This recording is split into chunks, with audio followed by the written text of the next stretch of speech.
नमस्कार दोस्तों, कैसे हैं आप सभी। उम्मीद करता हूं आप सब अच्छे होंगे। आज जो मैं कहानी सुनाने जा रहा हूं आपको, अगर वो कहानी आपको अच्छी लगती है तो चैनल को सब्सक्राइब और वीडियो को लाइक जरूर कर दीजिएगा। सुरेश पढ़ने में बहुत होशियार था, एग्जाम भी अच्छे गए थे, लेकिन एक बीमारी ने उसको आत्महत्या के लिए मजबूर कर दिया। हुआ यूं कि सुरेश होनहार स्टूडेंट था, ठीक ठाक मेहनत करता था और ध्यान से पढ़ता था, जिस कारण उसके अच्छे नंबर आते थे। इस क्वालिटी को देखते हुए टीचर्स ने समझाया कि तुम MBBS की तैयारी करो। सुरेश को अपने आप पर पूरा भरोसा था। उसने 2 साल मन लगाकर मेहनत की, सब बढ़िया चल रहा था। अचानक साल के अंत में सुरेश को टाइफाइड हो गया और 1.5 महीने तक वो बीमारी में पड़ा रहा। जब सुरेश ठीक हुआ तो जोर शोर से पढ़ाई में लग गया और किसी तरह कोर्स खत्म करके परीक्षा में शामिल हुआ। रिजल्ट आया तो सुरेश का सिलेक्शन केवल 3 नंबर से रह गया। शुरू में तो सुरेश संतुष्ट था। टीचर्स ने भी समझाया कि तुम चिंता मत करो, कम तैयारी में तुम अच्छे नंबर लाए, अगले साल तुम्हें अच्छे कॉलेज में सीट मिल जाएगी, बस मन लगाकर पढ़ो और मॉक टेस्ट देते जाओ। सुरेश को सब बातें समझ में आ रही थी, चिंता की बात नहीं थी, लेकिन वो खुश नहीं था। उसके जिगरी दोस्त जिनके साथ वो पढ़ता था वो सब मेडिकल कॉलेज पहुंच गए थे। दोस्तों के व्हाट्सएप स्टेटस पर सफेद कोट वाले फोटो देखकर उसे चिढ़ भी होने लगी थी। जाने अनजाने में सुरेश खुद को दोस्तों से कंपेयर करने लगा, फिर शिकायत करने लगा कि मेरी किस्मत ने साथ नहीं दिया। अब जब कोई छोटी मोटी दिक्कत आती तो सुरेश उसे सुलझाने की बजाय किस्मत को कोसने लगा कि अरे यार मेरी किस्मत ही खराब है। सुरेश मेहनत तो इस साल भी कर रहा था, घंटों टेबल कुर्सी पर बैठा रहता, लेकिन अब उसका मन पढ़ाई में नहीं लगता। इस बार उसने पूरा कोर्स रिवाइज करके एग्जाम दिया, लेकिन जब 3 महीने बाद रिजल्ट आया तो उसके नंबर पिछले साल से भी कम आए थे। असफलता के कारण सुरेश पूरी तरह फ्रस्ट्रेटेड हो गया। वो कभी अपनी किस्मत को तो कभी ईश्वर को कोसता रहता। वो बार बार खुद से दोहराता, इतनी मेहनत के बाद भी सिलेक्शन नहीं हुआ, मेरे साथ धोखा हुआ है। वो दिन भर अतीत के बारे में सोचता रहता।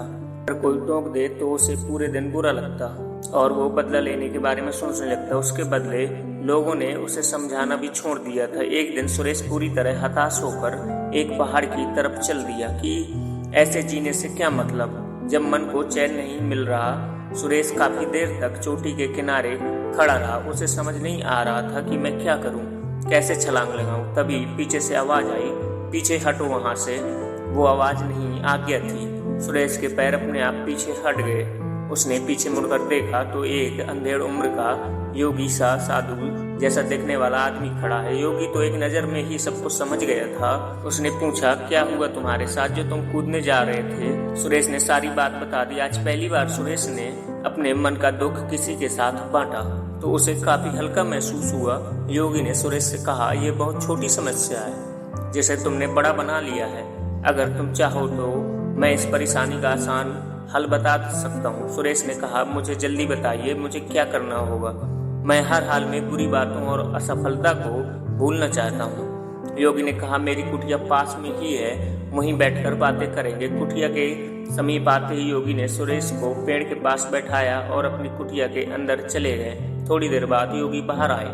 उनके हाथ में एक जलता हुआ दीपक था। उन्होंने सुरेश से बोला, हाथ आगे बढ़ाओ और इस दीपक को पकड़ो।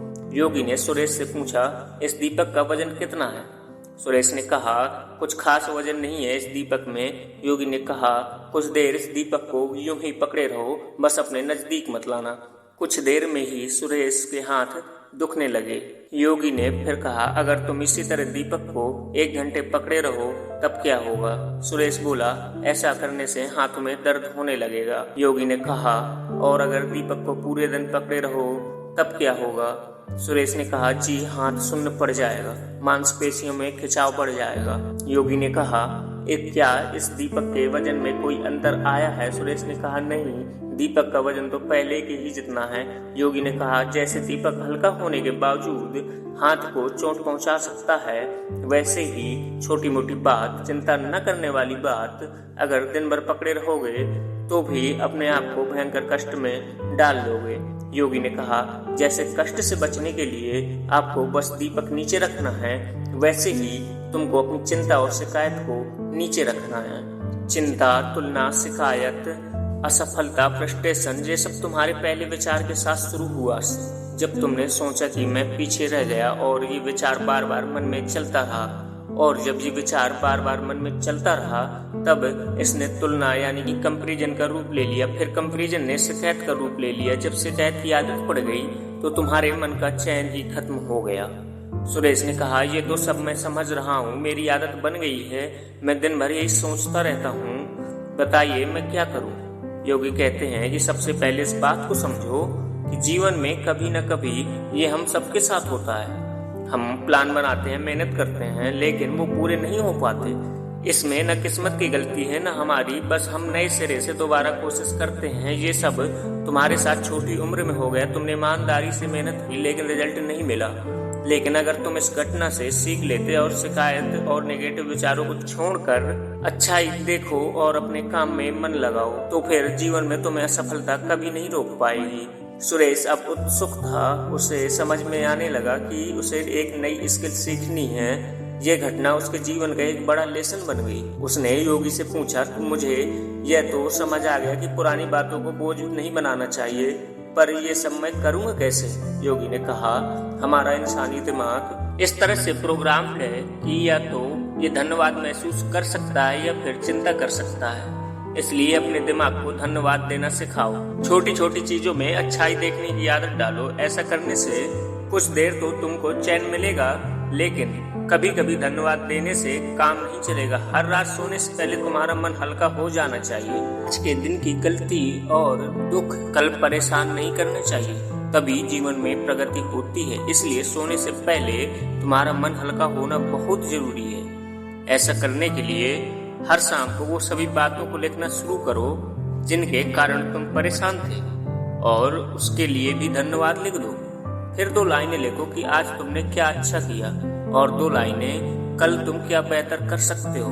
बस ये 3 चीजें लिखो। इससे मन को सुकून मिलेगा, कल कुछ बेहतर करने की इच्छा होगी। ऐसा करो और चैन से सोने चले जाओ। इस नाइट रूटीन को अपने जीवन में प्राथमिकता दो। ऐसा करने से तुम हमेशा हल्के मुस्कुराते बने रहोगे, हमेशा मन लगाकर काम करोगे और कोई भी बड़ा हादसा या रुकावट तुम्हें परेशान नहीं कर पाएगी। सुरेश आज बहुत खुश था। उसे लगा कि मैं 2 साल फेल नहीं हुआ, बल्कि मुझे जीवन का अमूल्य लेसन मिला है। उसे लगने लगा अब जो भी होगा, जो भी मुश्किल आएगी, मुझे आगे बढ़ाएगी और एक बेहतर इंसान बनाएगी।